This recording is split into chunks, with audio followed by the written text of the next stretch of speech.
Bismillahirrahmanirrahim. Assalamualaikum warahmatullahi wabarakatuh. Bismillah tawakkaltu 'ala Allah wala haula wala quwata illa billah. Subhanallah walhamdulillah wala ilaha illallah wallahu akbar. Wala haula wala quwata illa billahil aliyyil azim. Semoga Allah Subhanahu wa ta'ala senantiasa memberikan ketenangan, kebahagiaan kepada jiwa kita, kepada hati kita, kepada kolbu kita dalam kondisi apapun. Sahabat-sahabat yang dimuliakan oleh Allah Subhanahu wa ta'ala, dalam hidup ini yang paling mahal adalah ketenangan jiwa, ketenangan hati. Ada di antara kita sekarang yang sedang diuji dengan masalah keuangan, penyakit, cekcok dengan tetangga, cekcok dengan suami istri, dengan anak, dengan tetangga, dengan saudara, dengan mitra bisnis. Kemudian itulah bagian daripada kehidupan. Andai kata tidak ada yang menzalimi kita, andai kata dalam hidup kita tidak ada yang menyakiti kita, andai kata dalam hidup kita tidak ada yang berbuat tidak baik kepada kita, mungkin hati kita akan lalai jauh dari kata ketenangan. Karena sesungguhnya kita perlu disakiti, sebagaimana kita perlu minum jamu yang pahit, seperti mana kita perlu minum obat yang pahit, seperti mana kita perlu ketika ingin bersih wajah kita, ingin bersih tubuh kita, kita gosok sampai sakit karena kita ingin bersih. Nah, begitupun dalam hidup kita, kita kadang-kadang perlu yang namanya gagal supaya kita bisa bangkit lagi. Kenapa kita perlu gagal? Supaya kita tidak menyepelekan orang lain yang sedang gagal. Mungkin sekarang kita sudah nggak gagal, sudah sukses. Kalau kita pernah gagal, maka kita akan merasakan bagaimana sakitnya orang yang sedang terpuruk. Supaya kita, ya Allah, saya pun pernah merasakan seperti beliau. Maka kita akan lebih memberikan kesejukan, motivasi, semangat untuk bangkit seperti kita. Kemudian kadang-kadang kita perlu juga dalam hidup ini jatuh, supaya kita bisa merasakan bagaimana indahnya bangun pada saat jatuh. Jatuh, bangun lagi, gagal, coba lagi. Dalam rumah tangga, di dalam usaha, di dalam kesembuhan, jatuh, kemudian gagal, kemudian bangkrut, kemudian dicaci, kemudian dihina, dicemooh. Itu adalah vitamin bagi kita. Itu adalah obat dan jamu bagi kita, sahabat. Supaya kita semakin daya tahan tubuh kita semakin bangkit semangatnya. Ketika kita dihina, dicaci, dimaki, dihianati, dibohongi, didustai, dikasih bangkrut sama Allah, dikasih goncangan dalam rumah tangga, ada orang yang membenci kita sampai dendam kepada kita, supaya kita kecilkan diri kita di hadapan Allah Subhanahu wa ta'ala, sekecil-kecilnya, sekerdil-kerdilnya, dan besarkan Allah sebesar-besarnya, sehingga Allah Subhanahu wa ta'ala akan memberikan kekokohan dalam jiwa kita, akan dibangkitkan jiwa kita. Tetapi kalau kita dalam hidup ini tidak ada yang namanya ujian, tidak ada namanya sakit hati, ibarat hidup tanpa ada siang, malam terus. Ibarat malam tanpa siang, ibarat siang tanpa malam, siang terus. Kira-kira gimana? Pasti banyak masalah. Hancur dunia ini kalau hanya siang saja. Kapan istirahatnya? Dan ketika dikasih dalam kehidupan kita malam terus, kapan ada mataharinya? Berarti tidak ada pohon. Ketika tidak ada matahari berarti tidak ada pohon, tidak ada kambing, tidak ada ikan. Karena semua yang hidup butuh matahari. Gelap gulita berarti. Masya Allah, la hawla wa la quwata illa billah. Maka kita sampaikan ke Allah, subhanallah, maha suci engkau ya Allah. Walhamdulillah, segala puji bagimu. Wala ilaha illallah, tidak ada Tuhan yang pantas, yang layak, yang wajib disembah, hanya engkau. Huwallahu akbar, dialah Allah yang maha agung. La hawla, hamba tidak ada daya, wala quwata, tidak ada kekuatan, illa billahil aliyyil azim, kecuali kekuatan darimu yang maha tinggi dan maha agung. Ketika dalam jiwa kita sudah merasakan seperti itu, kita tidak berani lagi menyepelekan ibadah orang lain, sedekah orang lain, pekerjaan dan aktivitas orang lain. Tidak akan pernah berani, karena yang menilai Allah Azza wa Jalla. Belum tentu kita lebih baik daripada yang kita hina. Bisa jadi yang kita hina lebih dicintai oleh Allah Subhanahu wa Ta'ala, karena Allah tidak menilai rupa kita, Allah tidak menilai bentuk wajah kita, Allah tidak menilai harta kita, Allah tidak menilai baju yang kita pakai, kendaraan yang kita pakai, rumah yang kita pakai. Tidak, karena semuanya itu juga titipan dari Allah Azza wa Jalla. Allah tidak melihat jabatan dan gelar kita. Kenapa? Karena orang yang jahat pun gelarnya panjang-panjang. Karena orang jahat pun, orang durjana pun diberikan jabatan, diberikan kekuasaan, diberikan harta oleh Allah Subhanahu wa Ta'ala, seperti Fir'aun, Qarun, Namrud, Abu Jahal, Abu Lahab, diberikan sama Allah. Tetapi yang tidak diberikan kepada semua orang adalah ketenangan hati kita. Kemudian bagaimana diri kita mendekat kepada Allah Subhanahu wa Ta'ala.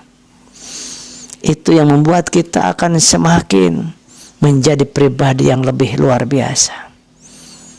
Ulama menyampaikan ada 3 level orang yang sedang belajar. Orang yang sedang mencari ilmu di dalam kehidupan ini ada 3 tingkatan. Orang yang sedang mencari ilmu, baik ilmu dunia, ilmu akhirat, ilmu agama, ilmu ilmiah, itu ada 3 level. Tingkatan yang pertama itu dikatakan orang yang mencari ilmu.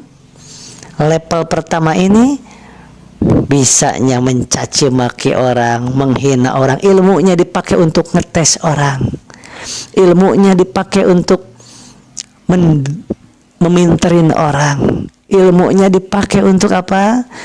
Untuk membodoh-bodohin orang lain, menganggap dirinya paling pintar, paling hebat, sedangkan orang lain tidak bagus, sedangkan orang lain jelek, orang lain bodoh di matanya.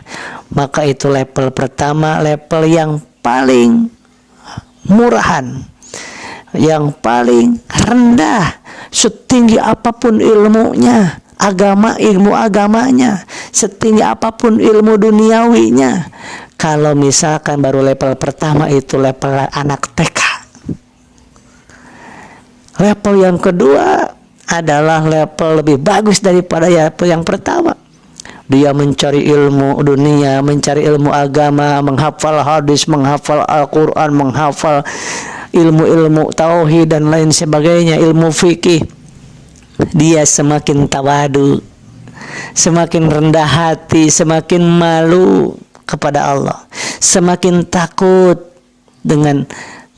Allah tidak ridho dengan ilmu ini ketika dipakai untuk membodohin orang, mengejek orang, menghina orang lain. Level yang kedua adalah apa tadi? Mencari ilmu dunia, mencari ilmu agama. Sudah dapat ilmu dunia dan agamanya, itu lebih tawadu, rendah hati. Dijadikan ilmunya sebagai alat untuk menyebarluaskan kebaikan kepada banyak orang dengan penuh kelembutan, penuh kebijaksanaan. Sehingga ada disampaikan riwayat bahwa ilmu yang sedikit tapi diamalkan itu lebih baik daripada ilmu segudang tetapi tidak diamalkan. Level yang ketiga, tingkatan yang ketiga, orang yang mempelajari ilmu, mencari ilmu, menuntut ilmu, baik ilmu agama, baik ilmu duniawi, itu digunakan. Maksudnya nomor 3 ini level yang paling bagus. Bagaimana? Dia udah mencari ilmu, haus terus dengan ilmunya, mencari ilmu, merasa bodoh, merasa tidak punya ilmu. Nomor 3 ini tingkatan yang paling bagus. Ilmunya semakin tinggi tapi semakin merasa tidak punya ilmu, semakin merasa bodoh di hadapan Allah, semakin merasa tawadhu di hadapan manusia. Di hadapan manusia merasa lebih rendah hati, di hadapan Allah merasa lebih rendah diri. Tidak punya ilmu, merasa semakin tidak punya ilmu. Ini semuanya ilmu indallah, ilmu semua dari Allah, ilmu semuanya milik Allah. Andai kata Allah cabut ilmu, hafal Al-Quran, Allah cabut gampang sekali. Hafal banyak hadis, Allah cabut gampang sekali. Kemudian ilmu biologi, ilmu astronomi, ilmu kedokteran, Allah cabut gampang sekali bagi Allah. Maka di level yang ketiga ini, semakin tinggi ilmunya, semakin merasa tidak punya ilmu. Masya Allah. Maka ini biasanya orang yang akan ditolong oleh Allah. Dalam kesempitan akan dimudahkan sama Allah, dilapangkan. Dalam kepepet akan Allah berikan keajaiban. Dalam terjepit Allah akan lebarkan. Dalam kesulitan Allah akan berikan kemudahan. Kenapa? Karena merasa tidak punya apa-apa. Semakin tinggi ilmunya, semakin banyak ilmunya, semakin merasa bodoh. Kepada manusia yang lain semakin merasa tidak punya apa-apa, ilmu apapun, karena merasa ilmunya titipan dari Allah saja. 1, 2, 3. Kita termasuk yang mana kira-kira? Yang tahu adalah diri kita. Mudah-mudahan kita termasuk yang ketiga. Dan minimal kita yang ke pertengahan ini. Jangan sampai kita yang ini. Dan mari kita belajar, berlatih untuk yang ketiga. Kita tuntut ilmu terus, kita belajar dari banyak guru, kita belajar dari siapapun dalam kehidupan ini, dunianya apalagi untuk akhiratnya, ilmu tauhidnya, ilmu fikihnya, ilmu agamanya, ilmu kehidupan ini kita cari sebanyak-banyaknya. Anggap kita adalah orang yang bodoh, sehingga setiap orang yang bertemu dengan kita mendapatkan ilmunya. Kita ambil ilmunya, kita cari ilmunya, kita dapatkan ilmunya. Meskipun orang yang lebih rendah stratanya dari kita, meskipun profesinya kita anggap rendah, meskipun dari anak yang lebih muda daripada kita, kalau ada ilmunya. Dan ilmu itu bukan hanya ilmu yang didapat dari pesantren, dari majelis taklim, dari kuliah. Bukan hanya itu. ilmu semua kejadian yang kita lihat dari setiap orang. Ada orang yang sombong, kemudian kita belajar, oh ternyata kayak gitu orang sombong itu ya, tidak disukai oleh sesamanya. Allah juga benci karena sombong adalah pakaian Allah. Itukah itu ilmu dari kehidupan? Melihat orang yang rendah hati, ya Allah, nikmat banget lihatnya orang yang rendah hati ini ya. Saya harus belajar sama beliau. Itu ilmu. Lihat orang yang suka iri, dengki, kemudian hasud, suka menggunjing orang, kemudian kita belajar, oh ternyata enggak bagus ya.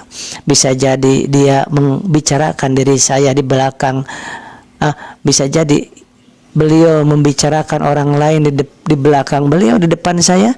Bisa jadi beliau membicarakan saya di belakang kita. Kita belajar, oh saya berarti jangan seperti itu. Itulah sahabat-sahabat, banyak ilmu dari kejadian kecelakaan di depan mobil kita, cepret, itu adalah ilmu. Ya Allah, luar biasa, Engkau sangat sayang kepada hamba. Jarak 1 meter dia tabrakan, wafat saya, alhamdulillah. Jarak 1 meter saya masih diberikan hidup. Itu adalah ilmu. Jadi ilmu tidak harus didapatkan dari fakultas ataupun pesantren ataupun pengajian. Ilmu kehidupan bisa, ilmu mengenal Allah, ilmu hidup ini bisa didapat dari apapun. Kemudian kita melihat orang yang sedang sakit, kemudian dia begitu sabar. Kemudian kita belajar, ya Allah, nikmat lihat orang sakit senyum, zikir, sholawat. Saya harus belajar dari beliau. Kemudian kita lihat lagi, tengok orang sakit marah-marah. Ya Allah, ini saya itu kurang apa sih? Saya dikasih sakit, saya disakiti, saya dihianati, padahal saya itu kurang apa, ya Allah? Sholat sudah, sedekah sudah, puasa sudah, tahajud sudah. Apa yang kurang, ya Allah? Apakah Kau benci padaku? Kalau gitu saya nggak puasa lagi, nggak tahajud lagi, nggak doa lagi. Kenapa? Nggak dikabulkan. Tuh, berarti kita belajar dari beliau. Oh, berarti saya jangan seperti itu. Allah benci kepada yang putus asa. Kita ketemu lagi kepada orang yang yang kaya raya, rajin sedekah, kaya raya kemudian membangun masjid, kaya raya kemudian membantu orang-orang yang duafa, fakir miskin, anak yatim. Kita belajar juga siapapun beliau. Ya Allah, saya pingin seperti beliau, ya Allah. Jadikan diri hamba orang yang kaya secara duniawi supaya bisa lebih banyak berbuat untuk banyak orang, banyak umat, ya Allah. Kita senang, kita bahagia melihat kekayaan dan kesuksesan orang lain. Ketika ada orang yang iri, dengki, benci, hasud dengan orang yang sukses, dengan orang yang kaya, dengan orang yang sedekah, berbuat baik, maka kita juga belajar dari orang itu. Ya Allah, ternyata tidak layak, tidak pantas dan tidak bagus ya orang seperti itu. Saya jangan melakukannya, ya Allah. Subhanallah, andai kata apa yang kita lihat, kita saksikan, pasti Bapak Ibu, kita di jalan pasti banyak banget ilmu. Kita di kerjaan seharian tadi ketemu dengan siapa saja? Ketemu pasti dengan banyak, lebih dari 10 orang. Berarti ada 10 ilmu yang kita dapatkan. Oh, si A gini, si B gini, si C gini. Bukan untuk diceritakan keburukannya, tapi untuk pelajaran bagi kita. Yang baiknya kita jadikan pelajaran, yang orang yang jeleknya perilakunya kita jadikan juga sebagai ilmu dan pelajaran. Subhanallah. Mudah-mudahan kita bisa menjadikan setiap apa yang terjadi dalam kehidupan kita, pagi, siang, sore, malam, dimanapun kita berada, orang yang baik, orang yang buruk, orang ahli maksiat, orang ahli taat, semuanya menjadi ladang pahala, ladang ilmu bagi kita. Mudah-mudahan kita diberikan oleh Allah Subhanahu wa Ta'ala ketenangan, ketentraman. Kang Asep, bagaimana kalau ada orang yang terus benci kepada saya, yang terus menghina saya, sudah maafkan saja. Andai kata kita ingin sehat, maka maafkan orang yang menzalimi diri kita. Kalau kita ingin bahagia, ingin tenang, maka maafkan orang yang menfitnah kita, membenci kita, menzalimi kita, yang mengkhianati kita. Tapi susah, iya susah, karena hadiahnya rahmat dan surga Allah. Karena hadiahnya ketenangan dalam hidup kita, makanya susah, makanya sulit. Makanya kita minta sama Allah untuk didorong, dibimbing, dituntun sama Allah supaya kita bisa memaafkan orang itu. Dan kalau kita memilih untuk sakit dan menderita hidup kita selama-lamanya, gampang. Jangan biarkan diri kita memaafkan orang yang salah ke kita. Jangan biarkan diri kita memaafkan orang yang zalim ke kita. Jadilah diri kita sebagai pendendam, iri, dengki, sombong. Kemudian gak usah memaafkan orang yang mengkhianati kita, berbuat buruk kepada kita, jangan dimaafkan. Kalau kita memilih untuk menderita sepanjang hidup dan memiliki banyak penyakit, lambung, penyakit jantung, penyakit stroke, diabetes mellitus, kemudian semua terus bergantian penyakit. Kenapa? Karena kita memilih untuk sakit. Jadi cuman gampang dalam hidup ini, jangan dibikin rumit. Ingin sehat, ingin bahagia, ingin tenang, maafkan orang yang berbuat buruk kepada kita, seburuk apapun. Walaupun susah, maka minta tolong kita ke Allah. Kalau kita ingin penyakitan, kalau kita ingin sengsara selama hidup kita, gampang. Gak usah kita maafkan orang yang berbuat buruk kepada kita.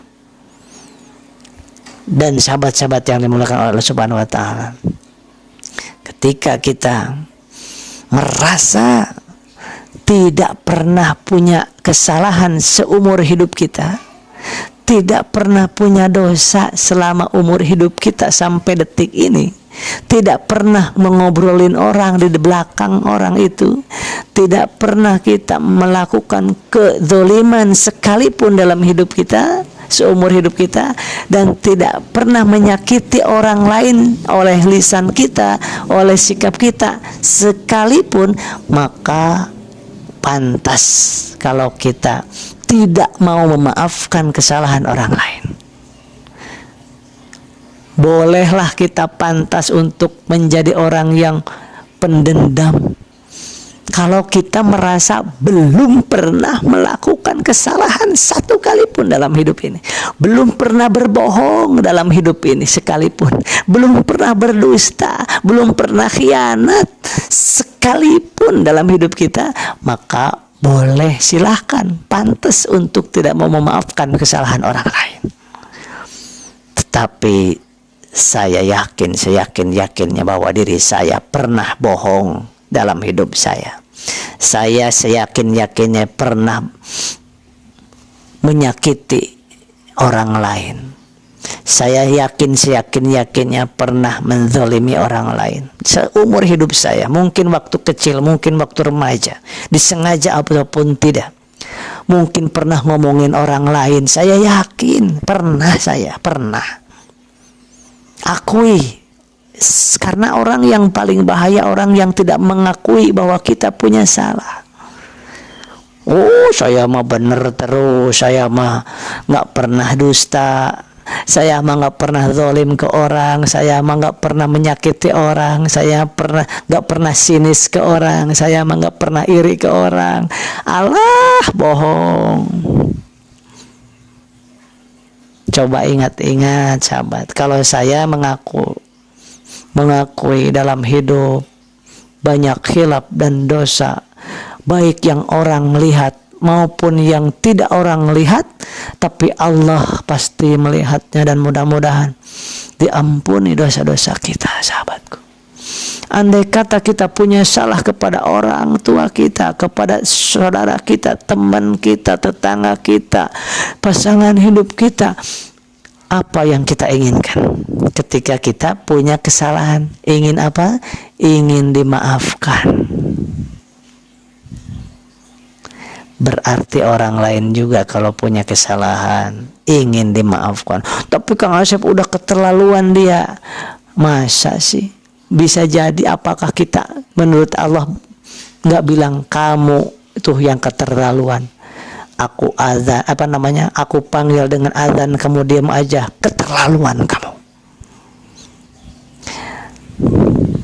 Aku panggil untuk sujud kamu diam aja, santai-santai aja, dagang, jualan, bisnis, seminar terus, kamu keterlaluan. Gimana kalau Allah bilang cara gitu? Kamu pelitnya bukan main, kalaupun rizki dari aku, kamu itu keterlaluan. Gimana kalau Allah bilang gitu ke kita?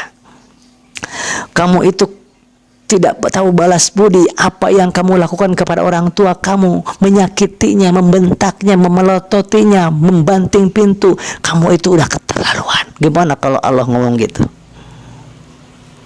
Kamu itu keterlaluan. Gimana cintanya Rasulullah kepada kamu, kata Allah, tapi kamu nggak pernah ingat kepada Rasulullah, nggak pernah sholawat kepada Rasulullah, nggak pernah memberikan apapun kepada baginda Rasulullah, nggak pernah mengikuti apa yang disunahkan oleh Rasulullah. Kamu itu keterlaluan. Gimana kalau Allah ngomong gitu?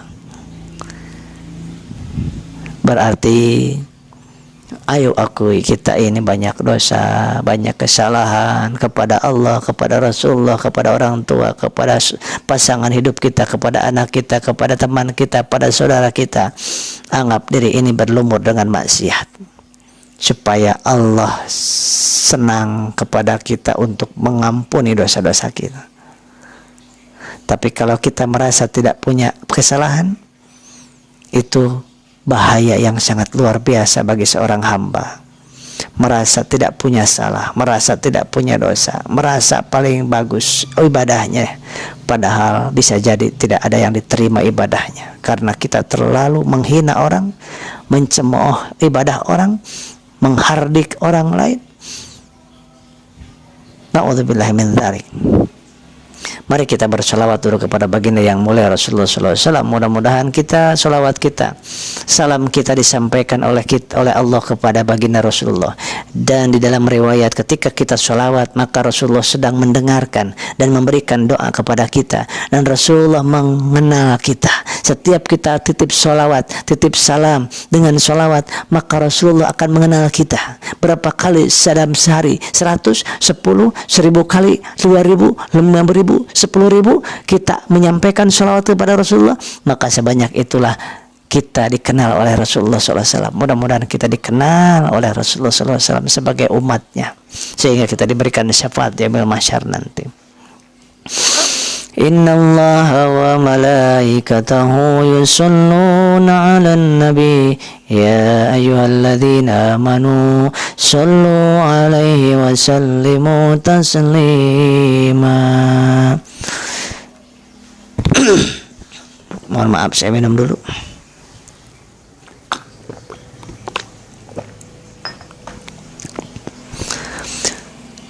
Sallallahu ala Muhammad, sallallahu alaihi wasallam, sallallahu ala Muhammad, sallallahu alaihi wasallam. Asyraqal badru alaina fatafat minhul buduru misla husnik wa ra'ayna qatu ya wajah sururi. Ya Nabi salam alaika, ya Rasul salam alaika, ya Habib salam alaika, salawatullah alaika. Ya Habibi ya Muhammad ya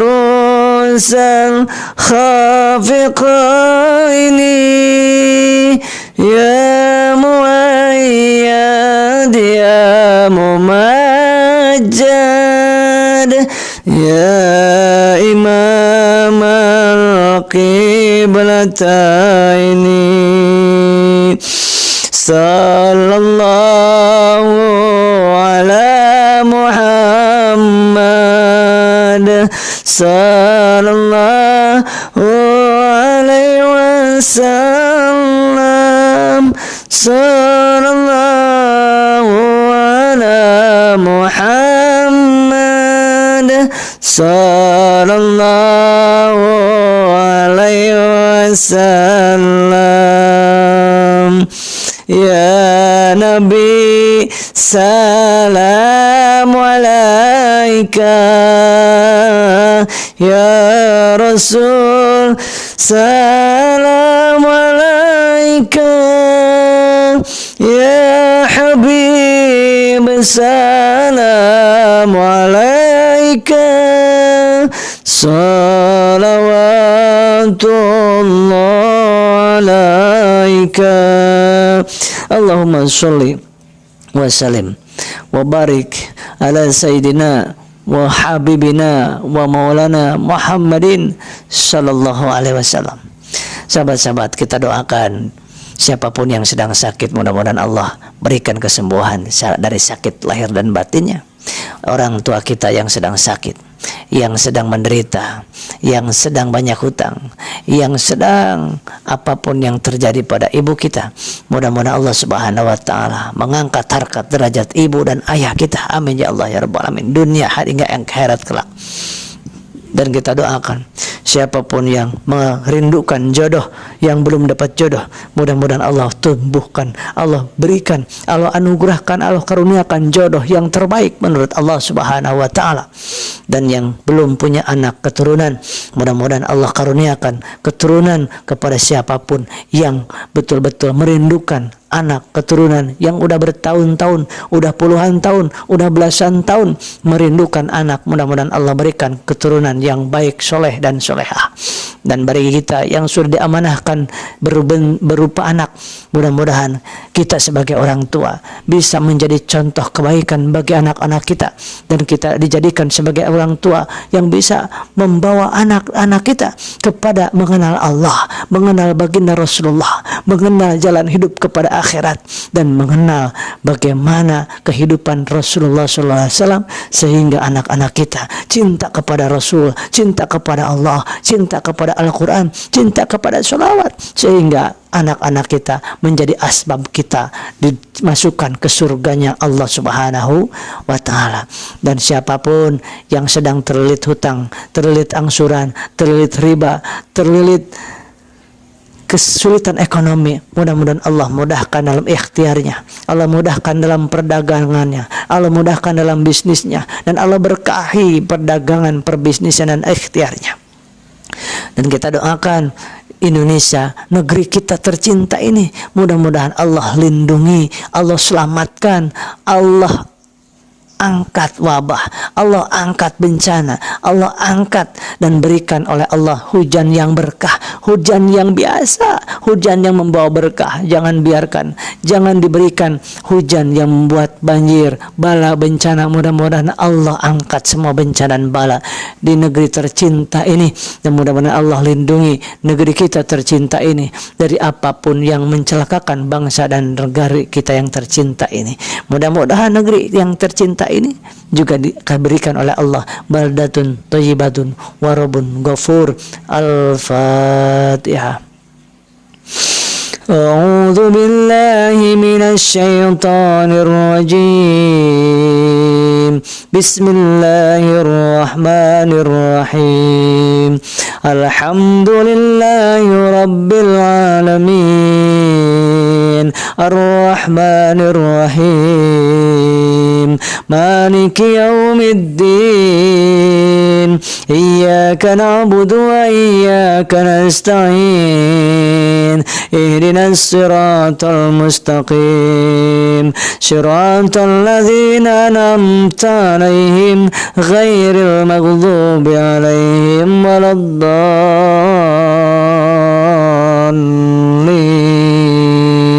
Amin. Khusus bagi siapa saja yang sedang diuji dalam rumah tangganya, dalam keluarganya, Dan rumah tangga dan keluarga siapapun pasti mendapatkan ujian dari Allah. Tidak ada yang luput dari ujian dari Allah Subhanahu wa taala. Sepanjang berumah tangga, sepanjang berkeluarga, siapapun sampai usia berapapun, kita akan senantiasa diuji oleh Allah Subhanahu wa taala. Karena rumah tangga adalah ujian, dan sepanjang berumah tangga, ujian demi ujian akan terus kita dapatkan untuk meningkatkan kedewasaan kita, untuk membuat kita semakin bergantung ke Allah, untuk membuat kita semakin sujud syukur, tunduk patuh kepada Allah Subhanahu wa taala. Dan teruntuk kita sendiri, anak-anak kita, keluarga kita, diri kita, mudah-mudahan Allah nikmatkan kita dalam sujud, Allah nikmatkan kita dalam sedekah, Allah nikmatkan kita dalam berdakwah, Allah nikmatkan kita dalam berzikir, Allah nikmatkan kita dalam bersyukur, Allah nikmatkan kita dalam sholawat. Mudah-mudahan juga Allah Subhanahu wa taala memberikan keistiqomahan untuk bangun malam, sholat taubat, sholat tahajud, sholat hajat, sholat witir, dan minta ampun, minta kepada Allah Subhanahu wa taala di setiap malam. Mudah-mudahan kita menjadi ahli tahajud, ahli bangun malam, karena pada saat waktu tersebut sangat ijabah. Yang minta sembuh, yang minta rezeki, yang minta ampunan, yang minta pertolongan akan Allah kabulkan di waktu tersebut, di mana orang lain sedang tidur. Kita bangun, kemudian kita mendekat kepada Allah, dan itu satu-satunya cara untuk kita belajar untuk ikhlas. Kenapa? Karena mungkin kalau siang hari kita di masjid, ada orang, ada saudara kita, ada istri kita, ada suami kita, ada anak kita sholat, ada yang melihat manusia, itu bisa jadi kita sedang tidak ikhlas. Tetapi dalam kegelapan malam kita bangunkan pasangan hidup kita untuk kita sujud. Itu hanya ada aku dan Allah, hanya ada kita dan Allah. Maka di saat itu kita sedang belajar ikhlas, sedang belajar ikhlas. Bagaimana mungkin tidak ikhlas? Tidak ada siapa-siapa yang melihat, hanya Allah yang melihat, dan para malaikatnya sedang melihat kita. Semua tidak ada yang melihat. Di situ kita belajar, ya Allah, terima kasih. Ternyata nikmat luar biasa. Jangan kau cabut nikmat iman ini, ya Allah. Jangan kau cabut nikmat hidayah ini, ya Allah. Jangan kau cabut nikmat hidayah, nikmat iman Islam, dan jangan kau cabut nikmatnya ibadah syukur kepadamu, ya Allah. Jangan kau cabut setelah kau berikan hidayah kepada kami. Rabbana la tuzigh qulubana ba'da idh hadaitana wa hab lana min ladunka rahmah innaka antal wahhab. Ya Allah, jangan kau cabut dari hati kami semua hidayah yang telah kau hujamkan kepada hati kami. Jangan kau cabut, ya Allah, karena kami akan rugi, akan celaka, ya Allah. Kalau engkau cabut hidayah iman, hidayah Islam kepada kami, maka kami termasuk orang yang sangat-sangat rugi dan celaka dunia wal akhirat. Jangan, ya Allah. Dan ya Allah, kami ini makhluk yang sangat lemah. Jangan kau tinggalkan walau sekejap mata saja. Jangan kau abaikan, jangan kau campakkan kami, ya Allah. Kita minta di sepertiga malam, minta ini, jangan kau campakkan hamba, ya Allah, dalam sekejap mata saja, ya Allah. Hamba butuh padamu, ya Allah. Butuh nafas, butuh didetakkan jantung hamba, butuh diberikan hidayah, butuh diberikan aliran darah, butuh dipungsikan otak hamba, butuh diberikan penglihatan, butuh engkau hamba ini, ya Allah. Maka jangan kau tinggalkan hamba, ya Allah, dalam kondisi sehat ataupun sakit, dalam kondisi enak ataupun tidak enak, dalam kondisi apapun, suka maupun duka, ya Allah. Jangan kau tinggalkan hamba, ya Rabbana ya Karim. Kita minta kepada Allah Subhanahu wa ta'ala. Dan yang ketiga, kita jangan sampai lupa, kita doakan di sepertiga malam anak-anak kita. Begini, ya Allah, titip pikiran, hati, dan panca indera anakku, ya Allah, yang namanya si Fulan, yang namanya Fulan, yang namanya Fulan. Ya Allah, engkau yang menggerakkan, yang membimbing hati, pikiran, dan tubuhnya. Bimbing, ya Allah, mereka agar senantiasa semakin taat dan dekat padamu, takut takut dan harap kepadamu, cinta dan takut hanya kepadamu saja ya Allah. Bacakan sama kita ayat Al-Quran. Mau Al-Fatihah silakan, mau ayat kursi silakan, mau Al-Ikhlas silakan, tapi yang umul kitab Al-Fatihah. Al-Fatihah. A'udzu billahi minasy syaithanir rajim. Bismillahirrahmanirrahim. Alhamdulillahi rabbil alamin. Ar-Rahmanir Rahim. Maliki yaumiddin. Iyyaka na'budu wa iyyaka nasta'in. Ihdinas siratal mustaqim. Siratal ladzina an'amta 'alaihim ghairil maghdubi 'alaihim waladdallin. Amin. Shadaqallahul azim. Terima kasih Ibu Novi, Ibu Mime. Assalamualaikum. Probolinggo Jatim hadir, Masya Allah. Waalaikumsalam. Probolinggo, Ibu Sujana, Ibu Anita, Ibu Yulia Fatma, Cibubur, Waalaikumsalam. Ibu Deris dari Tasik, Waalaikumsalam. Ibu Pemuslimin Sinergi, Waalaikumsalam. Kemudian ada Ibu Haryuti, Ibu Bujio, Ibu Caca, Ibu Ida, Ibu Lisna dari Bandung, Waalaikumsalam. Ibu Neng, Ibu Lailatul, Waalaikumsalam. Ibu Afnita Pekanbaru, Masya Allah, Waalaikumsalam. Ibu Bundana Chandra, Waalaikumsalam. Dari Purwakarta hadir Kang. Ibu Habibeti, Ibu Eka, Ibu Vina. Assalamualaikum Kang Asep Karawang menyimak, semoga disehatkan semuanya, amin. Ya Rabbal Alamin. Dari Karawang Ibu Vina. Pak Ojak, Assalamualaikum Kang Asep, saya mau tanya bagaimana cara memotivasi orang yang sedang sakit. Motivasi orang yang sedang sakit adalah sampaikan kepada kita yang sakit, orang yang sedang sakit, bahwa sakit itu adalah karunia Allah, kasih sayang kepada kita. Yang kedua, sakit itu adalah untuk meningkatkan harkat derajat yang sedang sakit, untuk menambah pahala dan mengurangi dosa.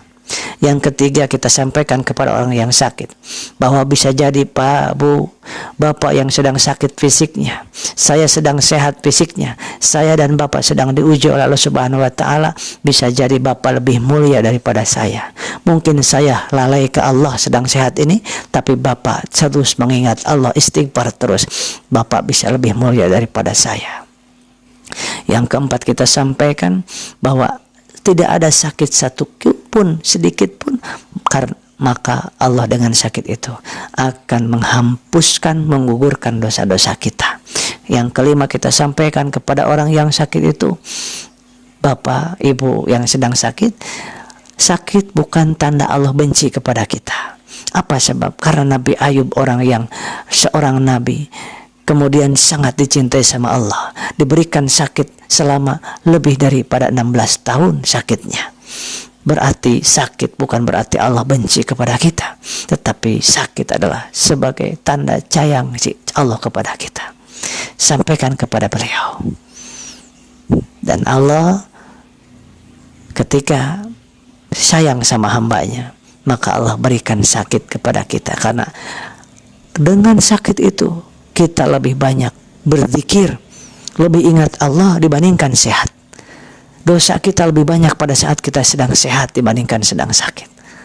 Maka dari itu yang berikan kita termotivasi dalam kondisi sehat, sakit. Dan ingat Bapak Ibu yang sedang sakit, kita sampaikan bahwa saya, Bapak, siapapun di dunia ini, profesor, dokter, ataupun ulama manapun, secara syariatnya itu bisa sehat dan bisa sakit. Tidak ada yang sehat-sehat selamanya, sakit selamanya. Kemudian Ibu Wahyuningsih, Ibu Sulasti Armina dari Medan, Waalaikumsalam. Kemudian ada Ibu Nur Aida, Ibu Siti, ada Ibu Teddy dari Cianjur, Masya Allah, saudara saya dari Cianjur. Ibu Uni, Rusni dari Palu hadir. Ibu Rumaidah Kalimantan Timur, waalaikumsalam hadir. Ada Ibu Indrawati, waalaikumsalam. Ada Ibu Bunda Akbar, waalaikumsalam. Pak Dedi, ada Bu Sari, assalamualaikum Bandung hadir, waalaikumsalam. Dinda Sumenep Madura hadir. Ibu Mariyati, assalamualaikum Tangerang Selatan hadir, masya Allah. Ibu Reni, assalamualaikum Kang Asep, waalaikumsalam. Ibu Mirnawati, Pak Suratno Sinergi. Kemudian ada Ibu Caca, barokallah, waalaikumsalam. Pak Abdul Said, waalaikumsalam dari Jawa Tengah, Klaten, masya Allah. Ibu Siti tadi habis makan kue ulang tahun kambo, mudah-mudahan Allah sehatkan, barakallah. Ibu Haryuti, alhamdulillah bisa menyimak. Kira tidak ada live ya, tadi habis ada acara sampai maghrib baru selesai, jadi sampai rumah baru sampai langsung kita live. Mudah-mudahan Allah menyukai dan mencintai kita. Pak Sunyato, Pak Ebod, waalaikumsalam, Tasik hadir. Bapak Ebod ya, Pak Ebod Tamala. Pak Dilan, ada Pak Yanto, ada Bu Erda, Bu Siti Maisaro. Saya lagi lihat YouTube Kang Asep, ada notifikasi live, barokallah. Mudah-mudahan apa yang disampaikan, kalau ada baiknya dari Allah ambil, kalau ada yang salahnya dari kebodohan saya pribadi jangan diambil. Sebarluaskan video ini, mudah-mudahan banyak yang menjadi asbab hidayah dengan video ini yang kita sebarluaskan. 100.000, 1 juta, 100 juta itu akan menjadi amal kebaikan royati buat kita yang menyebarluaskannya. Insya Allah di hadapan Allah, di dunia dan di alam barzah akan mengalir terus. Ketika ada dengan asbab video ini, orang menjadi kenal Allah, cinta Rasulullah, cinta sholawat dengan asbab video ini. Insya Allah itu yang Rasul janjikan. Ada Ibu Imas, Bu Pak Pujio dari Malaysia, waalaikumsalam. Bu Caca, waalaikumsalam dari Karawang. Ibu Hernawati, ada Ibu Ida. Kemudian kita kembali ke bawah, ada Mama Anas, Ibu Evi, Ibu Lia Queen, assalamualaikum, selalu sehat buat semuanya, amin ya robbal alamin. Ibu Prati, assalamualaikum, apa saya boleh bertanya? Silahkan bertanya, boleh.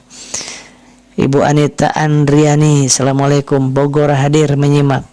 Bapak Agama Ramadan, Bu Ratna Yuli Ningsih, assalamualaikum warahmatullahi wabarakatuh. Waalaikumsalam warahmatullahi wabarakatuh. Ibu Novi, Padang siap belajar, masya Allah, sama-sama kita belajar. Baik, ada gimana pertanyaannya Ibu Pratiwi, boleh? Sebelum kita tutup. Sahabat-sahabat, hidup ini jangan dibikin rumit, jangan dibikin pusing, karena sudah banyak masalah.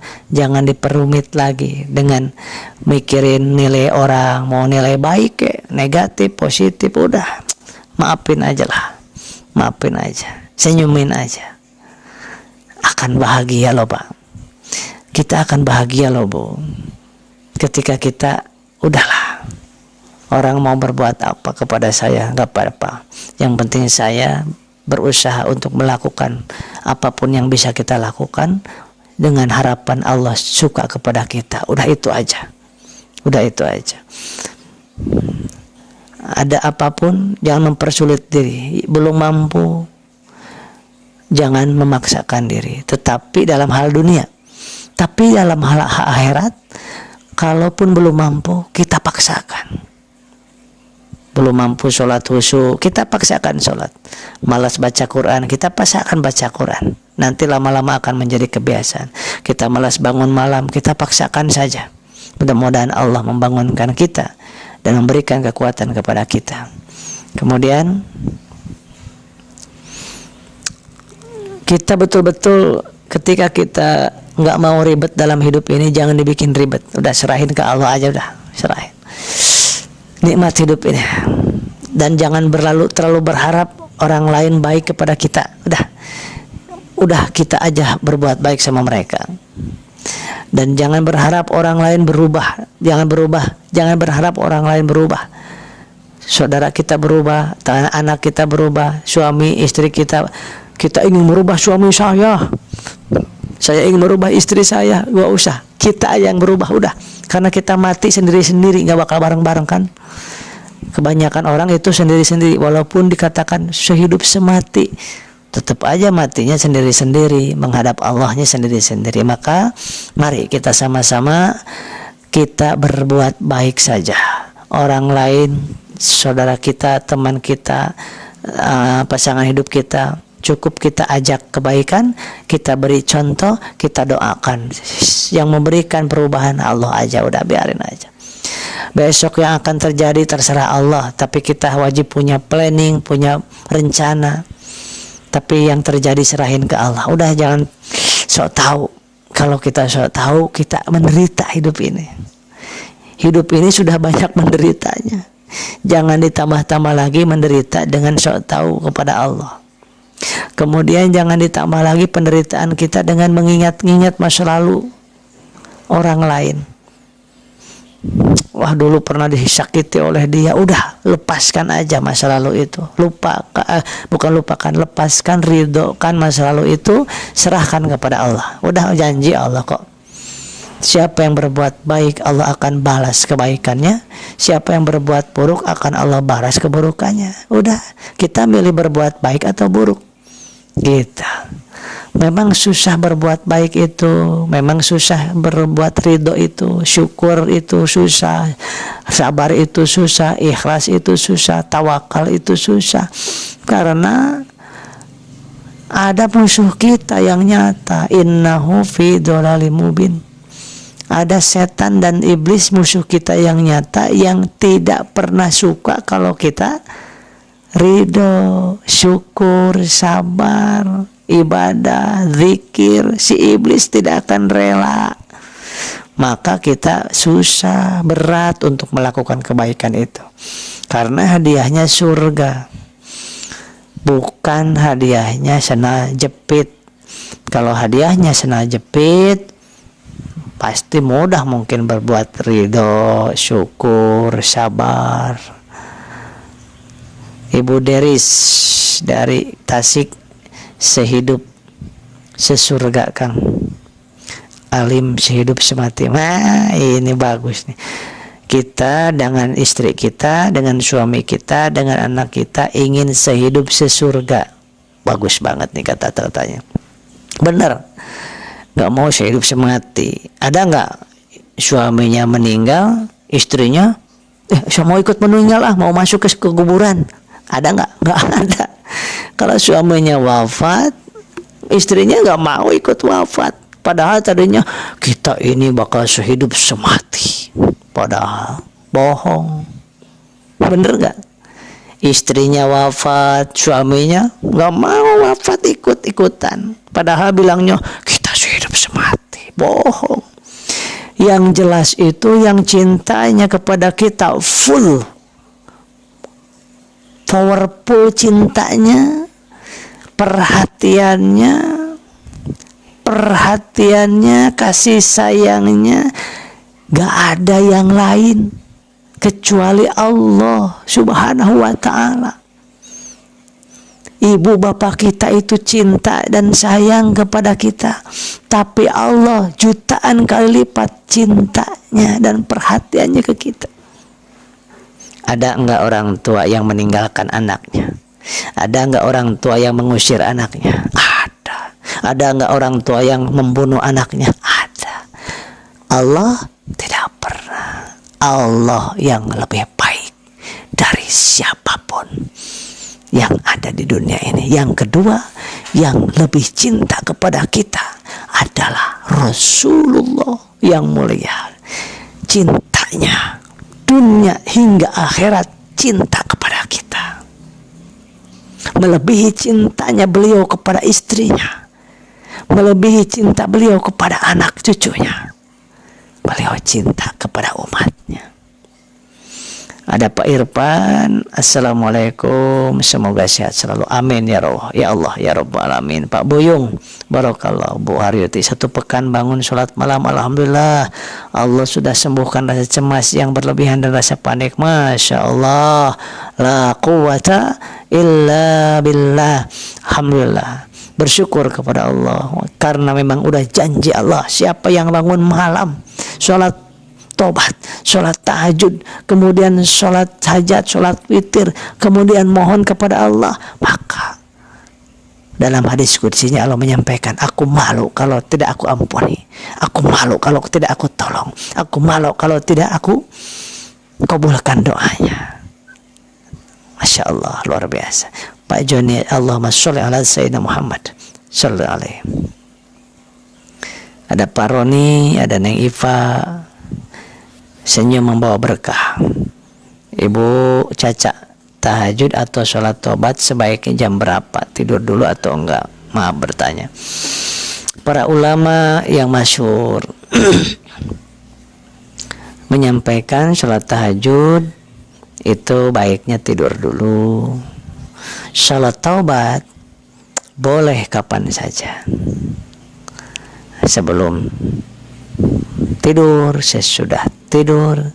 Tapi alangkah baiknya cari waktu yang lebih mustajab, yakni sepertiga malam terakhir, jam 3, setengah 4. Kita jam 9, jam 10 matikan handphone, tidur, dan minta sama Allah untuk dibangunkan jam 3. Insya Allah dibangunkan, sambil kita boleh pakai beker, pakai alarm boleh ya, insya Allah. Mama Anas, ada Ibu Evi,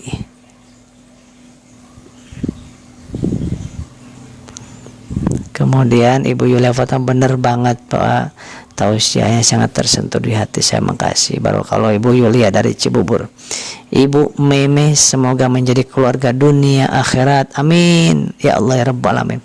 Supaya pasti kita ini dengan orang tua kita, dengan suami kita, dengan istri kita, dengan anak kita tetap minta kepada Allah, dengan saudara kita, tetangga kita, teman kita, sahabat kita mohon kepada Allah supaya kita sama-sama bertemu di surga kelak.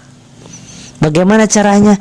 Yaitu kita saling menasehati dalam kebaikan, kasih tahu yang buruk-buruk, yang baik-baik. Yuk kita ajak untuk sama-sama sujud dan beriman kepada Allah, supaya digolongkan kita semuanya, suami dan istri, menjadi suami istri di surga kelak. Walaupun wafatnya tidak bersama-sama, tapi bisa bersama-sama ke surga kelak. Subhanallah. Mudah-mudahan itu yang kita dapatkan, barakallah. Tapi suami saya nggak mau sholat Kang Asep, istri saya nggak mau sholat Kang Asep. Jangan gitu, biarkan kita tetap sholat, kita tetap doakan dia, kita tetap berikan contoh yang baik. Belum sholat sekarang, 1 jam kemudian bisa lebih rajin daripada kita, sahabatku. Allah kalau mau merubah seseorang nggak butuh seminggu, nggak butuh 3 hari, nggak butuh 1 jam, 1 kejap mata bisa Allah rubah. Yang tidak sholat sama sekali bisa sholat, yang tidak kenal sama sekali ke Allah bisa kenal, yang tidak takut sama sekali dengan akhirat bisa takut dalam hitungan kejap mata. Apa susahnya bagi Allah? Jangan mengatakan, wah boro-boro suami saya mau, aduh jauh banget, susah sholat, suka gini, susah gitu, suka gini, suka gitu istri saya. Jangan gitu. Yang merubah itu Allah. Tugas kita tetap kita sampaikan, tetap kita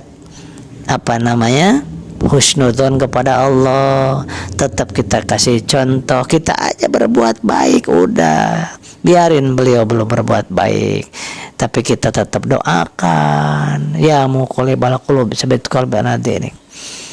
Bu Pratipa, maaf saya mau tanya, apa pantas seorang suami minta ganti rugi uangnya yang pernah dipakai untuk melahirkan anak kandungnya sendiri pada istrinya? A'udzu billahi minasyaitonir rajim. Ya ayyuhalladzina amanu qu anfusakum wa ahlikum nar. Wahai orang-orang yang beriman, jagalah dirimu dan keluargamu dari siksa api neraka. Jadi kita sebagai suami punya kewajiban untuk memenuhi kebutuhan anak dan istri kita. Karena anak dan istri kita adalah amanah dari Allah yang dibebankan kepada kita, termasuk memberikan nafkah lahir dan batin semampu kita. Dan sebaik-baiknya suami, dan saya sedang belajar juga, sebaik-baiknya suami adalah yang memberikan yang terbaik kepada istrinya, dan sebaik-baiknya istri yang tidak banyak menuntut kepada suaminya yang di luar kemampuannya. Jadi disitulah saling memaafkan. Nah, dengan jawaban itu ibu bisa simpulkan sendiri. Jadi tugas suami ketika melahirkan anak, karena yang melahirkan anak itu berat, mengandung 9 bulan. Suami mana yang bisa melahirkan, menyusui, sakitnya dahsyat.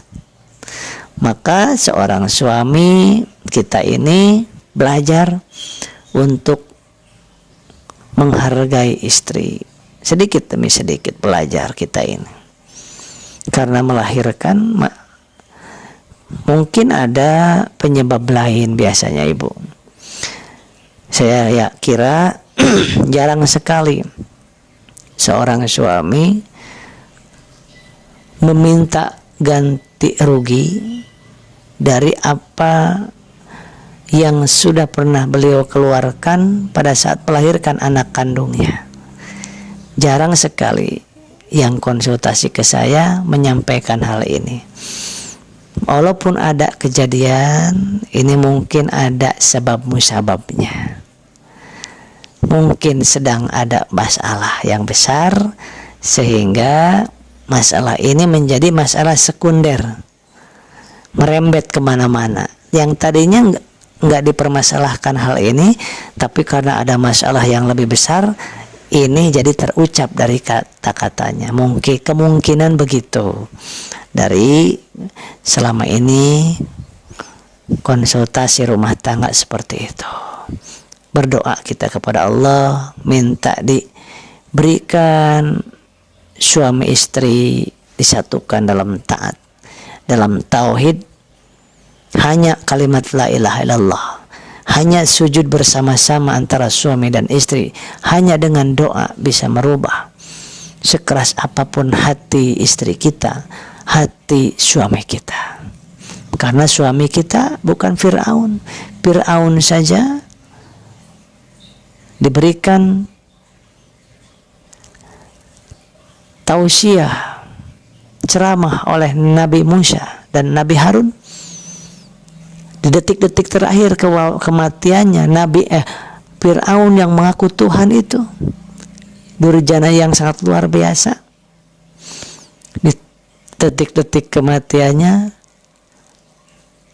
amantu bi Rabbi Musa wa Harun, aku kalau gitu beriman kepada Tuhannya Musa dan Harun.